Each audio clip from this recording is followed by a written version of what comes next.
لہو القصص الحق، سچا قصہ ہے۔ کیا آپ نے ابھی تک سوچنا شروع نہیں کیا کہ یہ کون سا قصہ ہے جسے خود قرآن میں اللہ حق اور سچ کہہ رہا ہے؟ یہ کون سا واقعہ ہے؟ یہ کون سا قصہ ہے جسے خود ذات واجب قرآن میں حق کہہ کے اعلان کر رہا ہے اور خطاب کر رہا ہے؟ تو وہ قصہ پڑھنے کے لیے ہمیں آیت نمبر 61، اس سے پچھلی آیت جو میں نے خطبے میں پڑھی تھی وہ پڑھنا پڑے گی۔ وہ کیا ہے؟ فَمَنْ حَاجَّكَ فِيهِ مِنْ بَعْدِ مَا جَاءَكَ مِنَ الْعِلْمِ، اور ان کے پاس علم آ چکا ہے اور پھر بھی یہ ماننے کے لیے تیار نہیں ہے، تو اے محبوب فقل، انہیں کہو تعالو، آ جاؤ، لے آؤ، ندعو ابناءنا و ابناءکم، میں اپنے بیٹے لے آتا ہوں، تم اپنے بیٹے لے آؤ۔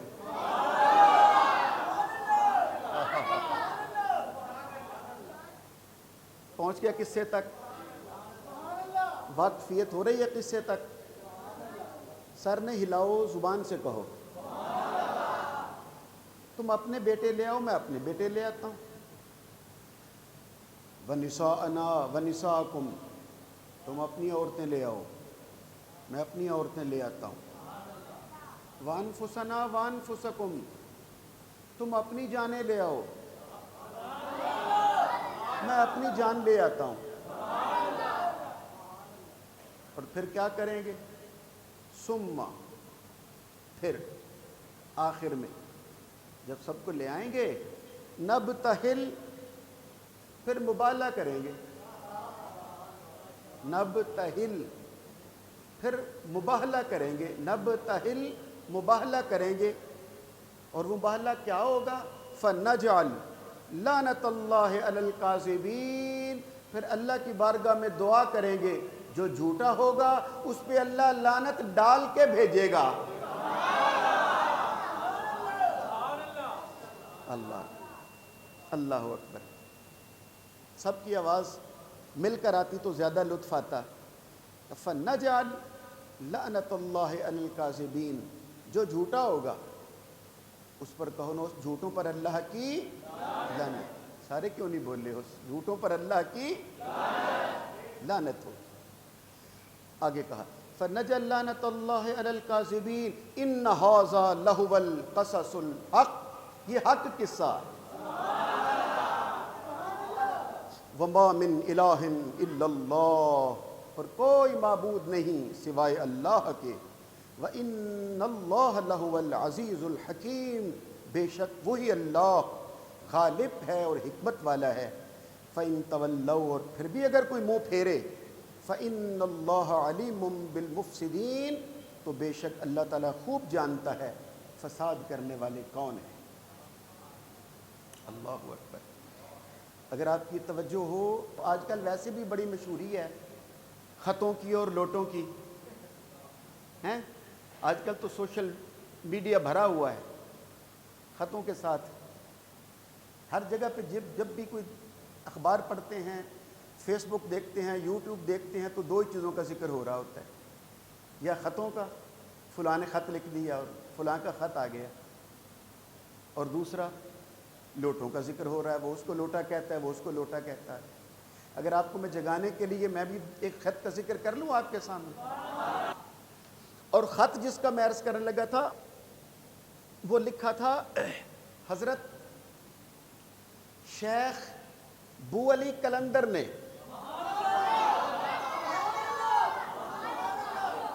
جو باہر سے خط آتے ہیں وہ اور ہیں، میاں نواز شریف خط لکھتا ہے وہ اور ہے، چودھری شجاعت صاحب خط لکھتے ہیں اس کی شان اور ہے، لیکن یہ خط وہ ہے جو شیخ سید بو علی قلندر نے لکھا تھا وقت کے سلطان اور بادشاہ علاؤ الدین خلجی کے نام۔ نہیں، آپ حضرات نے چونکہ وہ میں نے شاید یہ واقعہ بہت عرصہ پہلے سنایا تو اس لیے سب حضرات کے ذہن میں نہیں ہے، تو حضرت میں نے اس لیے کہا تھا انکار ممکن نہیں ہے، حضرت علامہ اقبال نے خود اس کا ترجمہ کیا ہے شعروں میں. اس خط کا ترجمہ کس نے کیا؟ حضرت علامہ اقبال نے شعروں میں کیا ہے. اور کس کتاب میں ہے؟ اسرار خودی میں. میرے پاس بھی موجود ہے. کتاب کا نام کیا ہے بولو؟ اسرار خودی. یہ کس کی کتاب ہے؟ علامہ اقبال کی، اشعار کی اور فارسی کا سارا کلام. اور شاید آپ نہیں جانتے، ایران میں باقاعدہ نصاب کے طور پر کلام اقبال اسرار خودی شامل ہے ان کے درس میں، ان کے کالجز میں، یونیورسٹیوں میں علامہ اقبال کا کلام پڑھایا جاتا ہے. تو اسرار خودی میں انہوں نے وہ شعر لکھے ہیں. شیخ بو علی قلندر کے خط کا ترجمہ کیا ہے. بس میں ایک ہی شعر آپ کی خدمت میں عرض کرتا ہوں کیونکہ ابھی ہم نے بہت ساری گفتگو پیش کرنی ہے. حضرت شیخ بو علی قلندر رحمۃ اللہ علیہ کا ایک ملنگ بازار میں سے گزر رہا تھا اور وہ کسی دکان سے سبزی لیتا، کسی سے آٹا، کسی سے چاول، کسی سے آلو، کسی سے سبزی، اور وہ لنگر جمع کر رہا تھا تاکہ میں لے جاؤں حضرت سید بو علی قلندر کی بارگاہ میں لنگر پکانے کے لیے. تو جو گورنر تھا، گورنر کی سواری گزری، اس کے آگے آگے ہٹو بچوں کی آوازیں دینے والے پہرے دار اور چوبدار تھے. اس کے خادم اور باڈی گارڈ تھے. ایک باڈی گارڈ نے، ایک چوبدار نے ایک کوڑا مارا بو علی قلندر کے ملنگ کے سر پہ اور کوڑا مار کے کہا ہٹ پیچھے.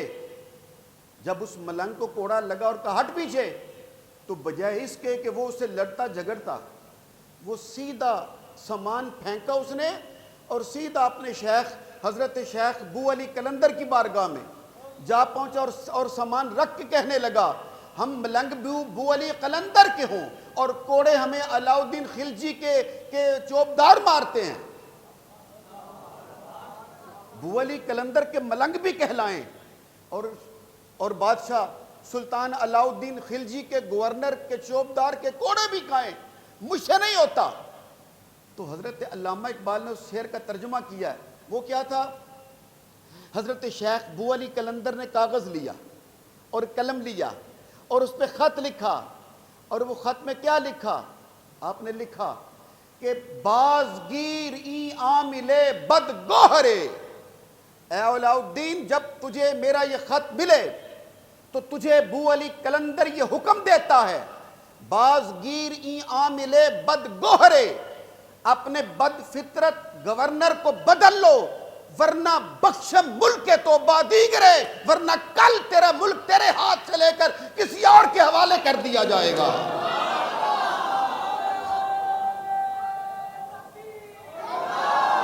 اللہ اللہ اللہ.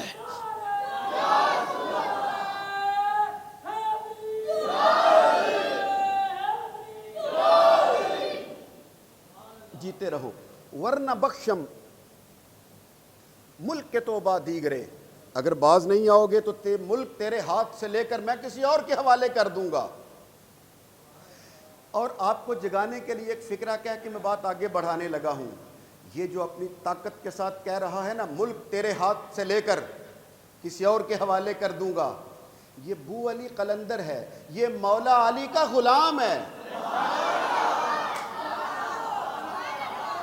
یہ پیدا ہونے سے لے کے مرنے تک عبادت، ریاضت، سجدے سب اس لیے کرتا رہا کہ میں علی تو نہیں بن سکتا، میرے وجود سے علی کی خوشبو ہی آنے لگے.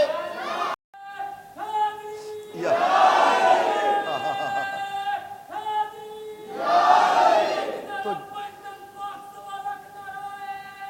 حیدری، اللہ اکبر، جیتے رہو.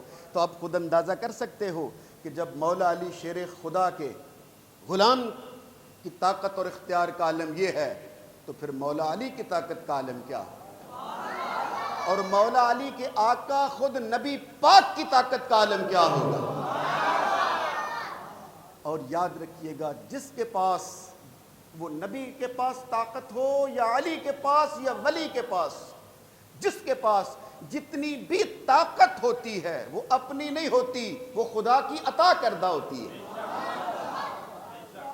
بولے نہیں ہو سارے؟ یہی تو اصل یہی تو میں نے آپ کو نقطہ بتلانا تھا. یہ جو ہمارے اولیاء اللہ اپنی طاقتوں کا اظہار کرتے ہیں، نبی پاک اپنی معجزوں کا اظہار کرتے ہیں، ان میں یہی فرق ہوتا ہے. معجزے اور کرامت میں کیا فرق ہوتا ہے؟ یہی فرق ہوتا ہے کیا؟ نبی اپنا معجزہ دکھاتا ہے کیوں؟ تاکہ مجھے مانا جائے۔ میں جملہ پھر کہتا ہوں، نبی اپنا معجزہ کیوں دکھاتا ہے؟ تاکہ مجھے مانا جائے، میری نبوت کو مانا جائے، میں نبی ہوں۔ ابو جہل پتھر لے کے آ گیا، اگر نبی ہے تو بول میری مٹھی میں کیا ہے؟ وہ معجزہ دکھائیں گے کیوں؟ تاکہ مجھے مانو۔ وہ چاند کو چیر دیتے ہیں کیوں؟ تاکہ مجھے مانو۔ وہ سورج کو واپس کھینچ لاتے ہیں کیوں؟ تاکہ مجھے مانا جائے۔ تو نبی معجزہ دکھاتا ہے اپنی نبوت منوانے کے لیے، لیکن ولی اللہ جب بھی کرامت دکھاتا ہے تو ولی خود کو منوانے کے لیے نہیں دکھاتا، خدا کو منوانے کے لیے دکھاتا۔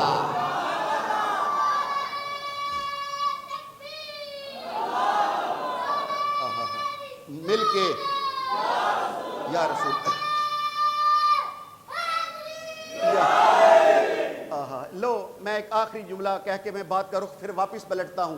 یہ ابو علی قلندر یہ تو مولا علی کی خوشبو کا طلبگار تھے، اور ایک وہ ہے جو خاندان رسالت سے ہے جس کے اندر خون ہی مولا علی شیر خدا کا ہے، اور جو اپنی مرضی سے نہیں آیا، جسے خود گنبد خضرا سے فیض دے کر ہندوستان کا تاجدار بنا کر خود رسول اللہ نے اجمیر میں بھیجا۔ نہیں، مجھے مزہ نہیں آ رہا آپ کی سبحان اللہ کا، مجھے ابھی تک لطف نہیں آ رہا۔ گنبد خضرا سے فیض دے کر، دستار باندھ کر، ولایت کا سلطان بنا کر مدینے سے آقا نے اس شان سے بھیجا ہے، اجمیر تیرے حوالے، لیکن جاتے جاتے داتا گنج بخش علی حجویری کے قدموں میں بیٹھ کر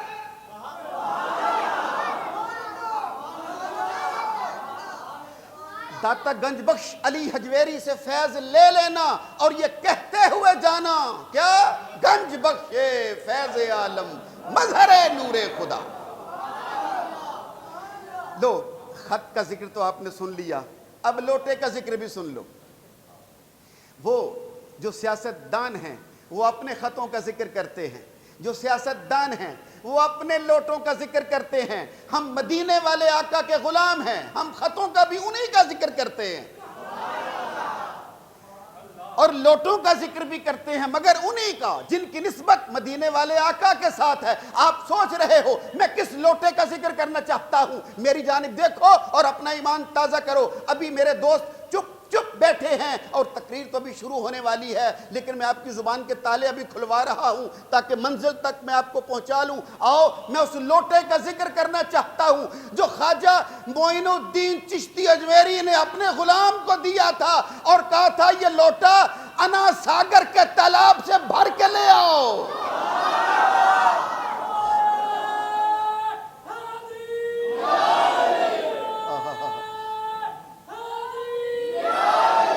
مل کے یاد نعرہ لگاؤ تو میرا ایمان تازہ ہو جائے، ذرا محبت کے ساتھ بلند آواز سے۔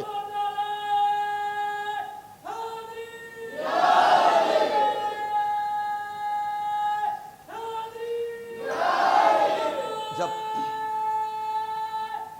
حیدری انا ساگر، اجمیر شریف انا ساگر جو اب بھی تالاب ہے جہاں بادشاہ کے پرتھوی راج چوہان رائے پتھورا کے اونٹ بیٹھا کرتے تھے اور پانی پیا کرتے تھے اور ہاتھی پانی پیا کرتے تھے اور لشکر پانی پلاتا تھا اپنے جانوروں کو، پورا لشکر۔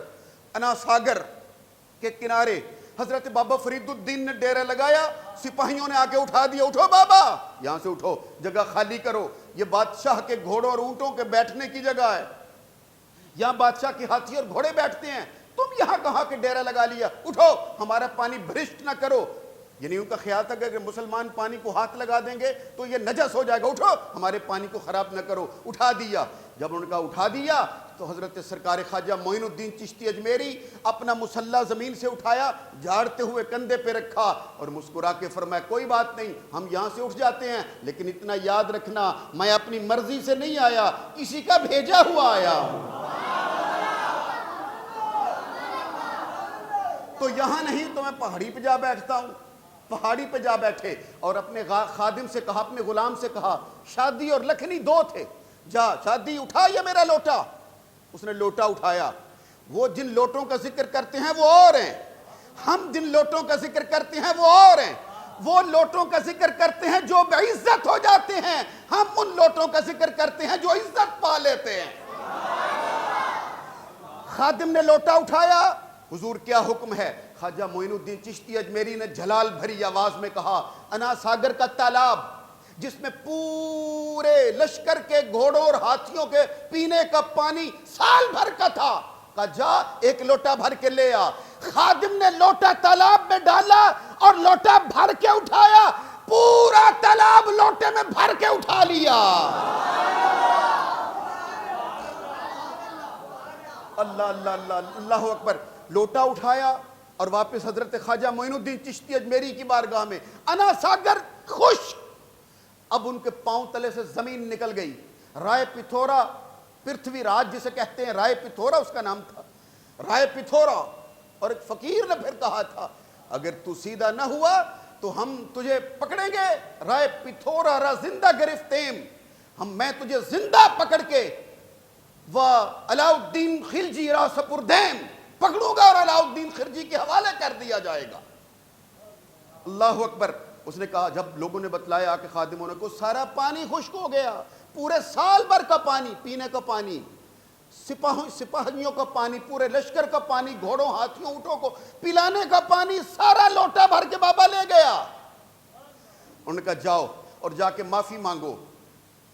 انہوں نے معافی مانگی. بابا جی آپ تو مسلمان ہو, رسول اللہ کے غلام ہو, بھلا کیسے ہو سکتا ہے کہ آپ کی وجہ سے ہمارے جانور پیاسے رہ جائیں, انسان پیاسے رہ جائیں؟ خواجہ معین الدین چشتی اجمیری نے مسکرا کے کہا, نہیں نہیں, میری وجہ سے ایسا نہیں ہو سکتا, میں شہنشاہ کربلا کا نواسا. لوٹا واپس دیا. اس نے لوٹا لا کے جب انا ساگر میں الٹا تو اسی لوٹے میں سے جس میں پورا تالاب بھر لیا تھا, اسی میں سے جب واپس پلٹا تو پورا انا ساگر پھر پانی کا بھر گیا. دراصل خواجہ معین الدین چشتی اجمیری یہاں آ کر یہ طاقت دکھا کر اپنے آپ کو نہیں منوا رہے تھے, اپنے آپ کو نہیں منوانا چاہتے تھے, وہ رسول اللہ کو منوانا چاہتے تھے, وہ خدا کو منوانا چاہتے تھے, اور یہ طاقت لے کر آئے تھے. اگر اللہ کے ولی کی طاقت یہ ہے تو پھر نبی کی طاقت کیا ہوگی, اور میرے اللہ کی طاقت کا عالم کیا ہوگا.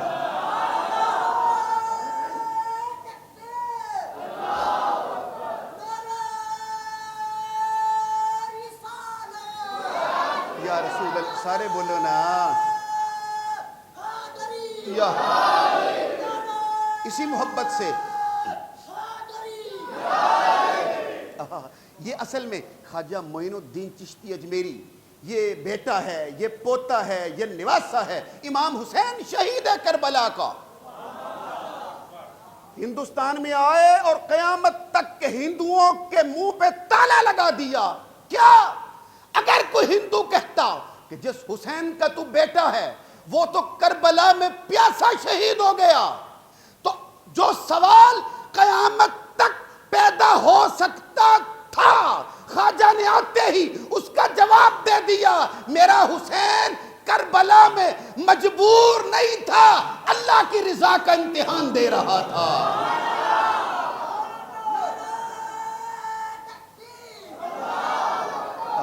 اللہ اکبر, جیتے رہو.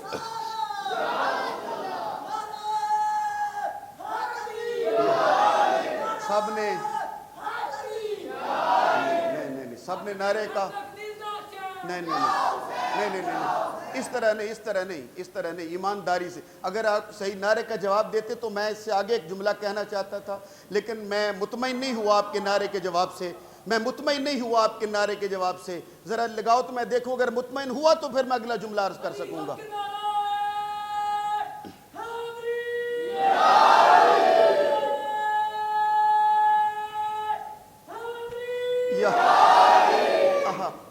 اب میں تھوڑا سا مطمئن ہوا ہوں تو اس لیے ایک جملہ کہہ دیتا ہوں. وہ فوراً جب ہم ولیوں کی طاقت کا اظہار کرتے ہیں وہ فوراً پکڑنے والے ہمیں پکڑ لیتے ہیں. یہ کیسے ہو سکتا ہے کہ پورے انا ساگر پورے تالاب کو ایک لوٹے میں ایک ولی اللہ بند کر لے؟ تو آپ نے نعرے کا جواب اچھی طرح دیا تھا. اس کے انعام کے طور پر, لنگر کے طور پر میں آپ کو اس کا جواب دیتا ہوں تاکہ پتہ نہیں میری بات آپ تک ٹھیک پہنچے. کہا اس پر صرف لفظوں کی جادوگری نہیں ہے, ہماری محبت اور صرف ہمارے جذبات نہیں ہیں. اگر دلیل دیکھنی ہوگی تو ولی اللہ نے پورے انا ساگر کے پانی کو لوٹے میں اسی طرح بند کیا ہے جیسے مدینے والی سرکار نے 1500 صحابہ کے وضو کا پانی, نہانے کا پانی, پینے کا پانی ایک لوٹے میں حدیبیہ کے میدان میں بند کر لیا تھا.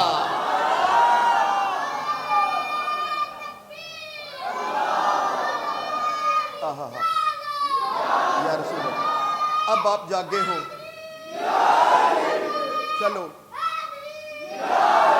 چلو اب آپ جاگ گئے ہو تو میں اگلا جملہ بھی کہہ دیتا ہوں. نہیں, میں نے آپ کو جگانے کے لیے کہا تھا, جاگ گئے ہو تو میں اگلا جملہ کہہ دیتا ہوں, ورنہ پھر کبھی صحیح اس سے اگلے کی بات. اگر جاگ کر آپ سننا چاہتے ہو تو مل کے کہو, میں آپ کو سناؤں اگلا جملہ. آپ سوچ رہے ہوگے یہ کیسے ممکن ہے, تو رسول اللہ نے 1400 صحابہ کا وضو کا پانی, اس میں تو کسی کو شک نہیں ہے, حدیبیہ میں پانی نہیں تھا, ایک لوٹے میں پانی لایا گیا, حضور نے ہاتھ رکھ دیا. آپ نے سبحان اللہ اچھا کہا تھا, تو میں اگلا جملہ دہرا دیتا ہوں, کہہ دیتا ہوں. حضور صرف 1400 کے پینے کا پانی نہیں, آقا نے جس طرح خواجہ معین الدین چشتی اجمیری نے پورے انا ساگر کے تالاب کو ایک لوٹے میں اسی طرح بند کر لیا تھا. جب خندق کے میدان میں صحابہ کرام کے پیٹ خالی دیکھے, جابر کے گھر میں 10 لوگوں کا کھانا پکا, آقا نے 1500 کو کھلا دیا.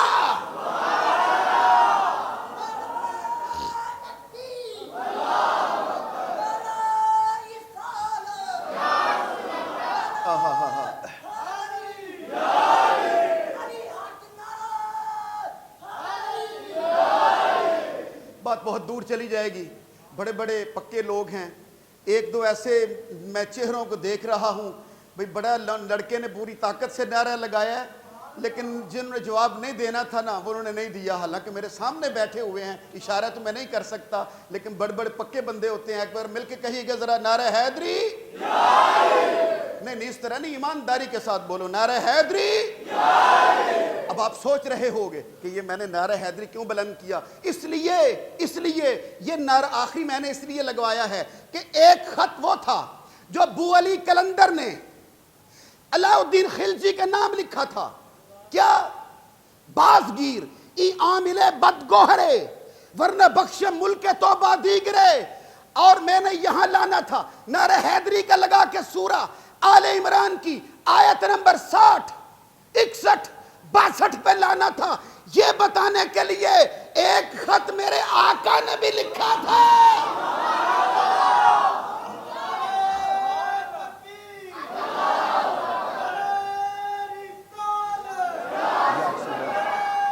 سارے بولو نا, کیا ہو گیا آپ کو,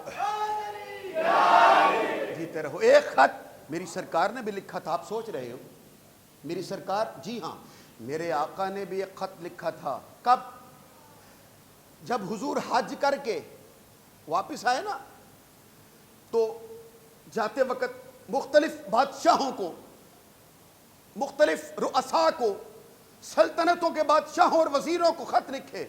یہ میری جانب دیکھیے گا, جس کے جواب میں قرآن کی یہ آیت اتری جو میں آپ کو سنانے لگا ہوں. 24 ذی الحج, آج سے 5 دن پہلے, 4 دن پہلے جو دن گزرا اسے فتح مباہلہ کہتے ہیں. وہی آیت میں آپ کو سنانے لگا ہوں, لیکن ابھی میں آپ کو جگا رہا ہوں, ابھی میں آپ کو بیدار کر رہا ہوں. میری سرکار نے خط لکھا تھا کس کو؟ نجران کے عیسائیوں کو. بولو نا, نجران کے. یہ جو ان کی اپنی ذاتی حکومت نہیں تھی, نجران میں ہوں, یہ حبشہ کا بادشاہ نجاشی تھا, یا یمن کا بادشاہ ابرا تھا, یہ عیسائی تھے. ان کی اپنی سلطنتیں نہیں تھی, یہ گورنر کے طور پر کام کر رہے تھے. عیسائی دو طرح کے تھے اس زمانے میں, یعقوبی اور نستوری. جو یعقوبی تھے یہ رہتے تھے روم میں. روم کو آج کل آپ کیا کہہ سکتے ہو؟ اٹلی. اور جو رہتے تھے نستوری یہ رہتے تھے بازنطین میں. بازنطین کا دوسرا نام ہے قسطنطنیہ کے قریب, جسے آج کل آپ کہتے ہو سائپرس, تب اس کا نام تھا قبرس. یہ صحابہ کرام کے زمانے میں فتح ہوا. تو آپ آج بھی جو اس کو اگر آپ شوق یا ذوق رکھتے ہو مطالعہ کا اور علم کی وسعت کا, تو میں انہیں دعوت دوں گا. کل یعنی جمعرات جو 28 جولائی کا جمعرات کل والا, اور منگل یعنی 26 تاریخ کا ایکسپریس اخبار میں کالم چھپتا ہے 0 پوائنٹ کے نام پر جاوید چودھری. ایکسپریس اخبار میں منگل کا کالم اور جمعرات کا کالم. اگر آپ یہ کالم پڑھ لیں تو آپ کے علم میں بہت سارا اضافہ ہو سکتا ہے, کیونکہ جاوید چودھری وہاں جا کر سیر کے لیے گیا ہوا تھا, اور وہاں جو کچھ لکھا ان دونوں کالموں میں اس نے لکھا ہے. اس میں سے ایک جملہ مجھے بڑا پسند آیا. وہ کہتا ہے کہ میں حضرت عیسیٰ کی ماں حضرت بی بی مریم کے گھر بھی گیا. بی بی معلوم یہ ہوا کہ 2000 سال گزر چکے, مگر بی بی مریم کا گھر آج بھی سلامت ہے,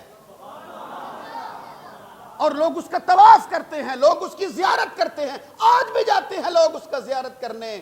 اور پھر میں سوائے افسوس کے اور کیا کر سکتا ہوں, اور دل خون کے آنسو نہ بہائے تو اور کیا کر سکتا ہے, سوائے افسوس کے اور کیا کیا جا سکتا ہے. ویسے تو جی چاہتا ہے دھاڑے مار کر انسان روئے, لیکن سوائے افسوس کے ہونٹوں کے اور کچھ نہیں کہا. اپنے نبی کی ماں کے گھر کو محفوظ رکھا. اور ایک مسلمان ہیں جنہوں نے اپنے نبی کی ماں کی قبر کو بھی مسمار کر دیا. نبی کی امی جان حضرت سیدہ آمنہ کی ہی قبر کو نہیں, رسول پاک کی شہزادی بی بی فاطمہ الزہرا کی قبر کو بھی محفوظ نہیں رکھا گیا. اس سے بڑا ظلم اور کیا ہو سکتا ہے. تو پھر جیسے کام کریں گے زمانے میں ذلت بھی پھر ویسی ہی قبول کرنا پڑے گی. ویسے یہ جنہیں اذیت دے کر یہ ذلیل ہو رہے ہیں نا, عرب پوری دنیا میں اسرائیل کے سامنے ذلیل ہو رہے ہیں, یہی عزت لینا چاہیں بڑی آسان بات ہے. فتح مبہلہ میں اگر ان 5 ہستیوں کے صدقے اللہ رسول اللہ کی آل کو عزت دے سکتا ہے, تو آج بھی بی بی فاطمہ کی قبر کو دوبارہ بنانے کی برکت سے اللہ انہیں عزت دے سکتا. آپ سوچ رہے ہو جب میرے آقا نے خط لکھا, اب میں تیزی کے ساتھ بات مکمل کرنا چاہتا ہوں. میں وہ واقعہ تو نہیں سنا سکتا جو اس میں پورے تفسیری نکات ہیں, وہ تو پورے گھنٹے بھر کے ہیں, وہ تو میں نہیں سنا سکتا. لیکن آپ کو ذرا بیدار کرنے کے لیے, حاضری لگوانے کے لیے, میری سرکار نے جب خط لکھا, وہ اسقف نام تھا اس کا, اس کا نام تھا سردار عاقب عبد المسیح, وہ خود کو کہلاتا تھا. جب اس کو خط ملا, اور وہ اتنا بوڑھا اور صاحب کتاب پڑھ کے تورات زبور انجیل کا اتنا بڑا عالم تھا, اور اتنا بوڑھا ہو چکا تھا کہ اس کی آنکھوں کے اوپر جو پلکیں ہیں یہ بھی آنکھوں کے اوپر ڈھلک چکی تھی, اور وہ دیکھ نہیں سکتا تھا. دیکھنے کے لیے دونوں ہاتھوں سے اسے پلکیں اوپر اٹھا کے دیکھنا پڑتا تھا, اس قدر وہ بوڑھا ہو چکا تھا. جب رسول پاک کا خط پہنچا, اس نے خط پڑھا جس میں حضور نے لکھا تھا, اے عبد المسیح تم نے اپنی کتابوں میں پڑھ رکھا ہے حضرت عیسیٰ علیہ السلام نے ایک نبی کے آنے کی خوشخبری دی تھی, اور ابراہیم علیہ السلام نے اس نبی کے آنے کی دعا کی تھی. اب اس بات کو سوائے اللہ کے نبی کا اور کوئی نہیں جانتا تھا. اور میری سرکار نے جب خط میں لکھا کہ جس نبی کے آنے کی دعا ابراہیم علیہ السلام نے کی تھی وہ میں ہوں, اور حضرت عیسیٰ نے جس کی آمد کی خوشخبری دی تھی وہ میں ہوں, اور تمہارے لیے بہتر ہے کہ آؤ اور میرے ہاتھ پہ اسلام اور ایمان قبول کرو تاکہ تم جنت میں جا سکو. پورا جب اس نے خط پڑھا تو اپنے ایک ساتھی, مرید, شاگرد شرحبیل بن وداع کو بھیجا. وہ آیا، لمبی بات ہے، حضور کو ملا، پھر واپس گیا اور اس نے جا کے کہا اے میرے آقا، اے عبد المسیح، اے بابے، اے پوری زندگی تورات زبور انجیل کا مطالعہ کرنے والے، تیرے لیے لازم ہے اس محبوب کی بارگاہ میں حاضر ہونا، کیونکہ تو پوری زندگی جس محبوب کی آمد کی ہمیں بشارتیں دیتا رہا ہے، مجھے لگتا ہے یہ وہی ہے۔ اب اپنے 12 لوگوں کو ساتھ لے کر، پورا قافلہ بن کر، جو بڑے بڑے عالم تھے اس زمانے کے ان کو ساتھ لیا، پورا قافلہ لیا اور مدینہ شریف حضور کے پاس آ گئے اور آ کے گفتگو شروع ہو گئی اور 2-3 دن مسلسل گفتگو ہوتی رہی۔ کیا؟ انہوں نے کہا کہ عیسیٰ علیہ السلام اللہ کا بیٹا ہے، اور پھر وہ قرآن کی، حضور بھی آیتوں کے جواب آیتوں میں دیتے رہے۔ اب میرے پاس وقت نہیں، ورنہ میں آپ کو آیتیں پڑھ کے سنا سکتا تھا۔ اس نے آیت پڑھ کے کہا کیا آپ کا قرآن نہیں کہتا وَرَسُولًا إِلَىٰ بَنِي إِسْرَائِيلَ أَنِّي قَدْ جِئْتُكُمْ بِآيَةٍ مِّن رَّبِّكُمْ أَنِّي أَخْلُقُ لَكُم مِّنَ الطِّينِ كَهَيْئَةِ الطَّيْرِ فَأَنفُخُ فِيهِ فَيَكُونُ طَيْرًا بِإِذْنِ اللَّهِ وَأُبْرِئُ الْأَكْمَهَ وَالْأَبْرَصَ وَأُحْيِي الْمَوْتَىٰ بِإِذْنِ اللَّهِ وَأُنَبِّئُكُم بِمَا تَأْكُلُونَ وَمَا تَدَّخِرُونَ فِي بُيُوتِكُمْ إِنَّ فِي ذَلِكَ لَآيَةً لَّكُمْ إِن كُنتُم مُّؤْمِنِينَ۔ کیا تمہارا قرآن نہیں کہتا کہ حضرت عیسیٰ مٹی کو ہاتھ لگاتے تھے، پرندہ بنا دیتے تھے، برس کے مریض کو ہاتھ لگاتے تھے، شفا دے دیتے تھے، نابینا کو ہاتھ لگاتے تھے، آنکھوں میں نور آ جاتا تھا، برس کے بیمار کو ہاتھ لگاتے تھے، شفا دے دیتے تھے، کوڑی کو ہاتھ لگاتے تھے، شفا دے دیتے تھے، یہاں تک کہ اگر کوئی مردہ آ جاتا ہاتھ پھیرتے زندگی دے دیتے تھے۔ کیا تمہارا قرآن نہیں کہتا کہ جو پیٹ میں ہوتا وہ بھی بتلا دیتے تھے، جو گھروں میں ہوتا وہ بھی بتلا دیتے تھے؟ میری سرکار نے کہا بالکل ہمارا قرآن کہتا ہے۔ تو اس نے کہا تو پھر اس کا مطلب یہ ہوا اگر تمہارے قرآن میں یہ ساری باتیں موجود ہیں تو اس کا مطلب یہ ہے کہ پھر عیسیٰ اللہ کا بیٹا ہے۔ میری سرکار نے جب بات سنی مسکرا کے کہا کہ تیری دلیل اور دعویٰ آپس میں ان کا کوئی ربط نہیں ہے، ہمارا قرآن یہ ساری باتیں کہتا ہے، مگر قرآن یہ نہیں کہتا کہ وہ عیسیٰ اپنی طاقت سے کرتا تھا، قرآن کہتا ہے بِإِذْنِ اللہ، اللہ کے اذن سے کرتا تھا۔ اور عیسیٰ ابن اللہ نہیں، اذن اللہ ہے۔ وہ کہتے تھے عیسیٰ ابن اللہ، اللہ کا بیٹا۔ میری سرکار نے کہا ابن اللہ نہیں، اذن اللہ، اللہ کے اذن سے کرتا تھا۔ پھر اچھا اگر یہ بات نہیں ہے تو پھر آپ بتلائیے ان کا باپ کون ہے؟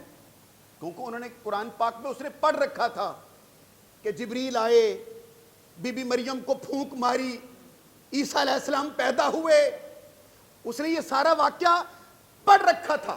اس نے کہا پھر آپ بتلائیے اگر اس کا باپ نہیں ہے، جبریل کی پھونک سے آئے ہیں، تو پھر اس کا مطلب یہ ہے وہ اللہ کا بیٹا ہے، کیونکہ جبریل کی پھونک سے آیا ہے اس لیے وہ اللہ کا بیٹا ہے، چونکہ اس کا باپ نہیں ہے اس لیے اللہ کا بیٹا ہے۔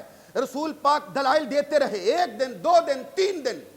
اب جب اس نے کہا نا چونکہ عیسیٰ کا باپ نہیں اس لیے وہ اللہ کا بیٹا ہے، یہ جملہ میں بار بار آپ کو سنا رہا ہوں آپ کے ذہنوں میں ڈالنے کے لیے، چونکہ عیسیٰ کا باپ نہیں اس لیے وہ اللہ کا بیٹا ہے، تو ذات واجب نے یہ آیت نازل کی، آیت نمبر 59۔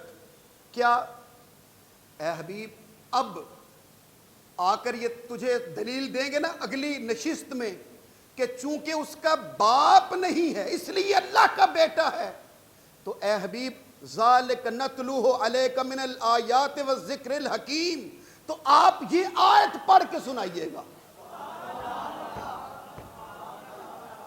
آپ نے غور نہیں کیا کہ اس نے وہ پہلی آیتیں تو پڑھی ہوئی ہیں، سورہ مریم والی آیتیں تو پڑھ کے آیا ہے، آپ اسے نئی آیت جو میں ابھی آپ کو دے رہا ہوں، اے حبیب یہ آیت پڑھ کے سنائیے گا۔ کیا؟ بسم اللہ الرحمن الرحیم۔ اب سامنے جب آئے گا تو اسے کہنا ان مثل عیسیٰ عند اللہ، بے شک اللہ کے نزدیک حضرت عیسیٰ کی مثال کا مثل آدم، حضرت آدم کی طرح ہے، خلقہ من تراب ثم قال له کن فیکون، جسے اللہ نے اپنے ہاتھ سے پیدا کیا اور پھر کہا ہو جا، وہ ہو گیا.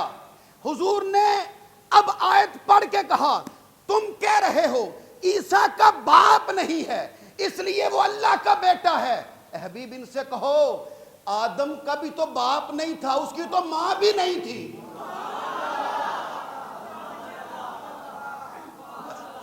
جزاک اللہ. آپ کی مسکراہٹ مجھے بتلا رہی ہے کہ میری بات ٹھیک آپ تک پہنچ گئی ہے. میری سرکار نے کہا حضرت عیسیٰ کی مثال آدم کی ہے, آپ کہہ رہے ہو عیسیٰ کا باپ نہیں ہے اس لیے اس کا باپ اللہ ہے. تو عیسیٰ کی ماں تو ہے, آدم تو وہ ہے جس کا باپ بھی نہیں ہے, جس کی ماں بھی نہیں ہے. تو اگر عیسیٰ اللہ کا بیٹا ہے تو پہلے آدم کو اللہ کا بیٹا کیوں نہیں کہتے ہو؟ اب جب اس کے فمن حاجہ اب ہے وہ آیت جو آپ پڑھنے لگے تھے, آیت نمبر 61. آیت نمبر 61 اگلی آیت اتاری. اے حبیب اب اس کے پاس دلائل ختم ہو گئے, اس کی زبان گنگ ہو گئی, زبان اس کی بند ہو گئی, اب اس کے پاس بات کرنے کے لیے دلیل کوئی نہیں رہی. اب یہ خالی کٹ حجتی کرے گا. اسے کہو میرے پاس بحث کرنے کا فضول وقت نہیں ہے, اب تیرے اوپر میں نے آخری حجت تمام کر دی ہے. اب بھی اگر تم ماننے کے لیے تیار نہیں ہے تو اب مسجد نبوی میں تیرا میرا مناظرہ نہیں ہوگا, آؤ باہر میدان میں, اب مباہلہ ہوگا. تم اپنے بیٹے لاؤ, میں اپنے لاتا ہوں. وَنِسَاءَنَا وَنِسَاءَكُمْ, تم اپنی عورتیں لاؤ, میں اپنی عورتیں لاتا ہوں. تم اپنی جانیں لاؤ, میں اپنی جان لاتا ہوں. ثُمَّ نَبْتَهِلْ, پھر لعنت کریں گے.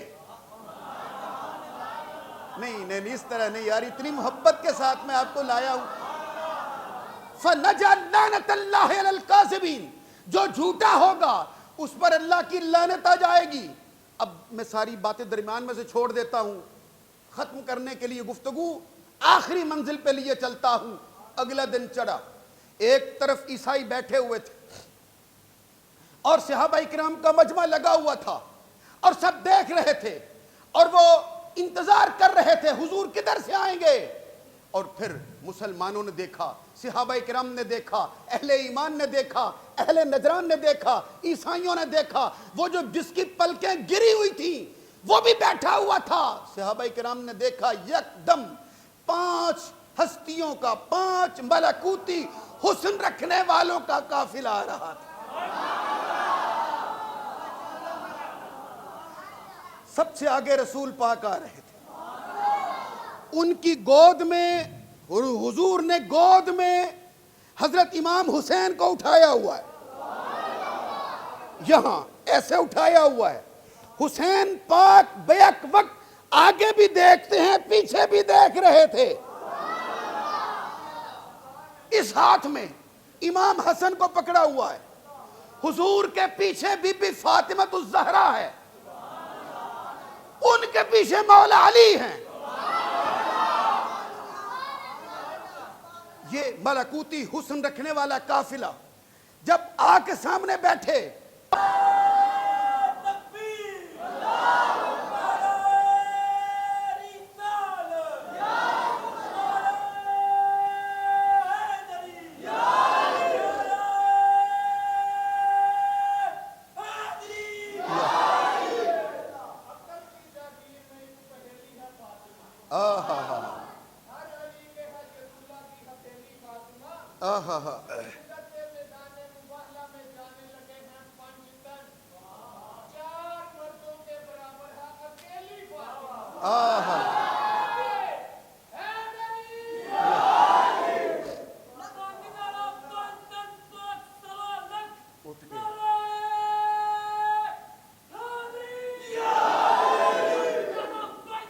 پر میں دم لے لوں.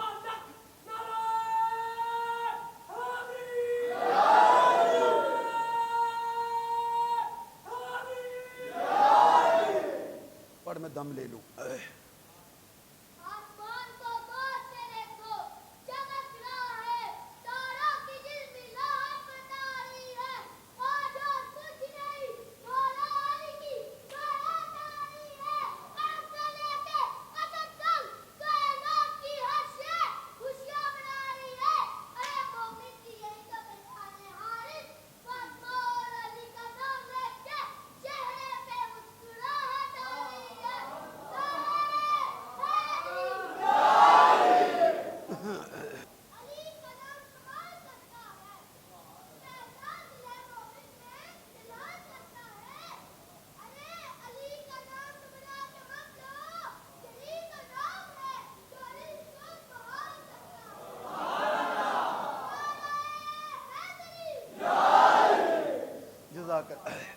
جزاک اللہ.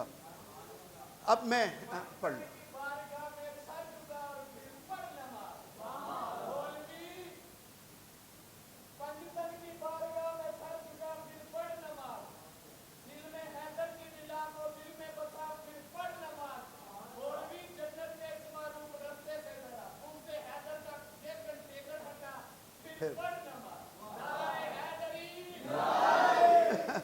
جزاک اللہ, ماشاء اللہ.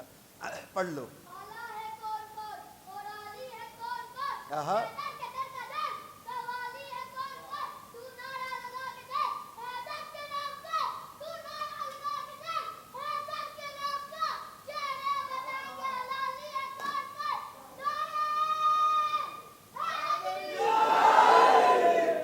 جزاک اللہ. بس میں نے دم لے لیا اور آخری فکرے کہہ کے بات مکمل کروں. ان محبت والوں کے جواب میں آخری جملے کہوں تاکہ میں آپ سب کی حاضری بھی ہو جائے. تو اب میں وہ سنہری زندگی تو نہیں رکھتا کہ بغیر سانس لیے آپ کو تقریر سنا سکوں, لیکن آخری 2 منٹ ہیں وہ تقریر تاکہ میں مکمل کر لوں اپنی. ایک بار ذرا مل کے گئی ہے سبحان اللہ. وہ بات صرف اتنی ہے. وہ سب بیٹھے ہوئے تھے تو عیسائیوں نے کہا, اس نے کہا میں یہ فکرہ میں نے اب تک پہنچانا ہے, میں ایسے چہرے دیکھ رہا ہوں. عیسائیوں کے سب سے بڑے پادری نے کیا کہا, جو سب سے بڑا اسقف یا اسقف تھا, بشپ عبد المسیح سردار عاقب, اس نے کہا میں ایسے چہرے دیکھ رہا ہوں, اگر انہوں نے تمہارے لیے دعا کر دی تو میں دیکھ رہا ہوں یہ ہاتھ اٹھائیں گے, ان کے ہونٹ ہلیں گے, اگر یہ پتھر کو بھی حکم دیں گے تو پتھر اور پہاڑ بھی اپنی جگہ چھوڑ دیں گے. آپ اب میرا خیال ہے ویسے تھک گئے ہو, اب پھر انشاءاللہ کبھی سناؤں گا, کیونکہ اب میں بھی تھک گیا ہوں اور آپ بھی تھکے ہوئے ہو. سنانا میں نے آپ کو یہ تھا, وہ کہہ رہے میں ایسے چہرے دیکھ رہا ہوں, تو کل بھی تو یہی چہرے تھے مسجد نبوی میں جو دیکھتا رہا ہے, کل کیوں نہیں کہا؟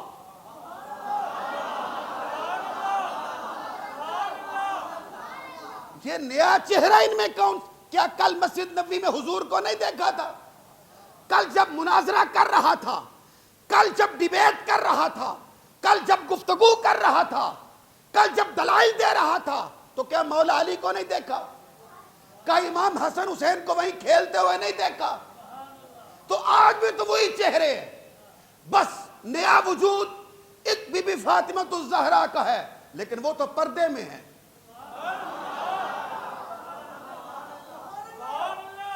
وہ تو حجاب میں ہے. کبھی وقت ہوگا تو پھر انشاءاللہ العزیز بتلاؤں گا کہ یہ جس ترتیب سے آئے ہیں, آگے حضور, پیچھے فاطمہ, پیچھے علی, حالانکہ علی شوہر ہے اسے آگے آنا چاہیے تھا, لیکن حضور نے ترتیب بدل دی.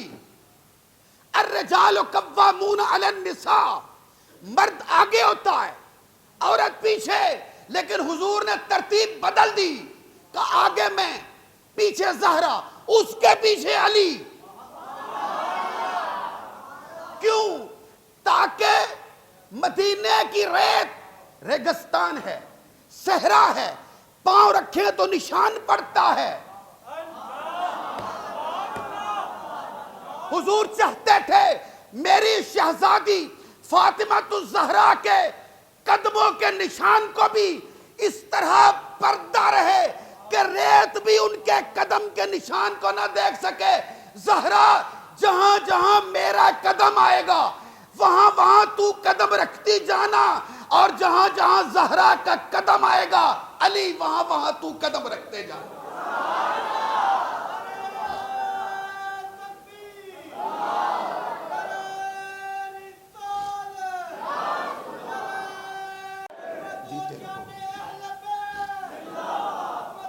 چلو بس, باقی انشاءاللہ العزیز یار زندہ صحبت, باقی باتیں انشاءاللہ العزیز پھر انشاءاللہ زندگی رہی تو کرتے رہیں گے آئندہ. لیکن آخری بات کہہ کے گفتگو کریں, ختم.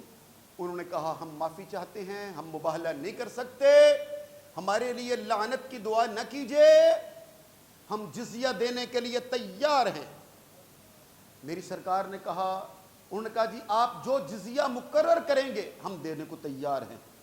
حضور نے فرمایا سفر کے مہینے میں 1000 حلے ابا یعنی جوڑے مردانہ اور زنانہ جو خوبصورت یمنی لباس حلے ابائیں، تو فرمایا 1000 سفر کے مہینے میں اور 1000 لباس رجب کے مہینے میں، اور ان کے ساتھ 1000 درہم بھی، رجب والے جو کپڑے ہوں گے ان کے ساتھ 1000 درہم بھی۔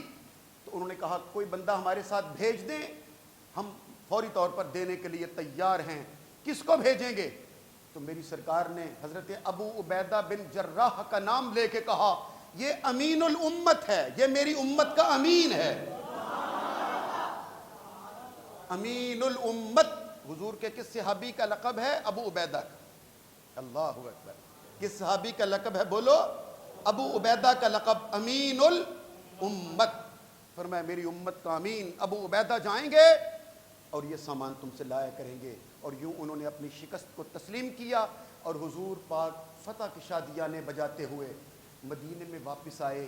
سنو اور یاد رکھو یہ واقعہ ہوا تھا 24 ذی الحج کو۔ بولو پھر تاریخ کیا تھی؟ حج کا مہینہ ختم ہونے میں کتنے دن باقی تھے؟ 6 دن۔ پھر آگے کون سا مہینہ شروع ہوا؟ پھر سفر، 2 مہینے اور 6 دن، 6 ذی الحج کے، محرم سفر، 2 ماہ اور کتنے دن ہوئے؟ 6۔ آگے کون سا مہینہ شروع ہوا؟ ربیع الاول۔ 2 ربیع الاول کو حضور رحلت فرما گئے۔ ہمارا جو عقیدہ ہے وہ کیا ہے کہ حضور کا وصال اور ملال، حضور کی رحلت 12 ربیع الاول کو نہیں بلکہ حضور دنیا سے گئے تھے تو کیا تاریخ تھی؟ بولو 2، چلو آپ نہ بولو لیکن میرا تو ایمان ہے کہ حضور کا وصال ہوا تھا 2 ربیع الاول۔ اپنی اپنی تحقیق ہو سکتی، میں تو یہی سمجھتا ہوں 2 ربیع الاول کو حضور رحلت۔ تو کل کتنے دن بنے حضور کے وصال سے کتنے دن پہلے یہ واقعہ، یہ فتح کتنے دن پہلے ہوئی؟ اس لیے میں نے آپ کو قریب بلایا تھا کہ کوئی بندہ ایک سننے والا یاد رکھنے والا ہو تو محنت سوارت ہو جاتی ہے۔ حضور دنیا سے گئے جانے سے 2 ماہ اور 8 دن پہلے فتح کا جشن مناتے ہوئے، نہیں آپ نے ابھی تک غور نہیں کیا، میں جہاں لانا چاہتا تھا وہاں نہیں پہنچے ہو۔ جب دنیا سے گئے تو 2 ماہ اور 8 دن پہلے فتح کا جشن مناتے ہوئے گئے، اور جب دنیا میں آئے تھے تو 12 ربیع الاول کا دن تھا۔